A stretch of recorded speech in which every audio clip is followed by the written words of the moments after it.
రెట్టింపు చేశాడు.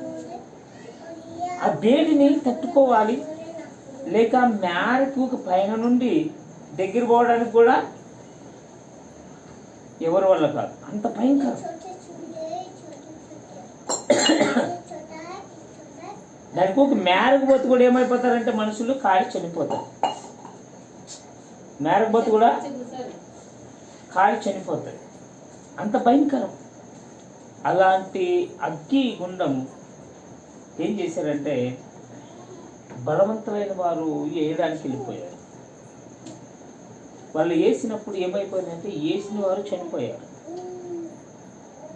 రాజు సింహాసనం ముందు నుండి చూస్తుంటే ఒక విచిత్రం జరిగింది. ఆయనకి కనపడింది ఏంటంటే ముగ్గురిని వేస్తే అక్కడ నలుగురు కనపడ్డారు.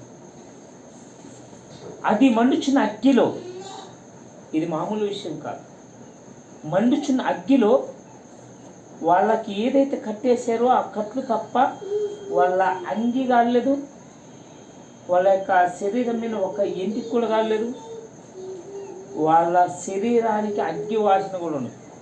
చలికాలం ఎప్పుడైనా మీరు మంట కాపుకున్నారో లేదు వేరే తెలుసు, కానీ మంట కనుక కాపుకుంటే మన దగ్గర ఒక గంట అర్ధ గంట మన దగ్గర వాసన అనేది వస్తుంది అనమాట. చూసుకున్నాం పొగవాసన.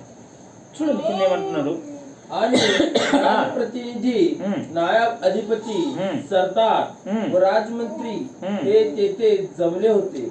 त्याने त्या पुरुषास पाहिले तो त्यांच्या शरीरावर अग्नीचा परिणाम झाला नव्हता, ज्याला डोक्याचे एक केसही हेरपलेला नव्हता, त्याच्या पायमोजना काही झाले नव्हते आणि अग्नीचा गंधही त्यास लागला नव्हता. ఏమంటారు? ఇది విచిత్రం. ఎంత విచిత్రమో తెలుసా? చాలా మంది ఇప్పుడు అంటారు అద్భుతాలు జరుగుతాయా, మీ దేవుడు అద్భుతాలు చేస్తాడా? ఇదిగో ఎందుకు ఇంతమంది చనిపోతున్నారు అంటే వాళ్ళ కాలం ఇంతే పెట్టాడు కాబట్టి ఎవరైనా కావాల్సింది.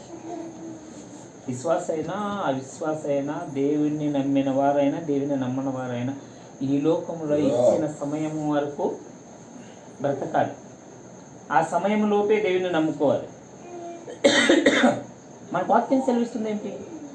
పరిశుద్ధులైన వారు పాపం చేయకుండా ఉన్నట్లు త్వరగా తీసుకుపోతారని యేసుగ్రంథం చెప్తారు.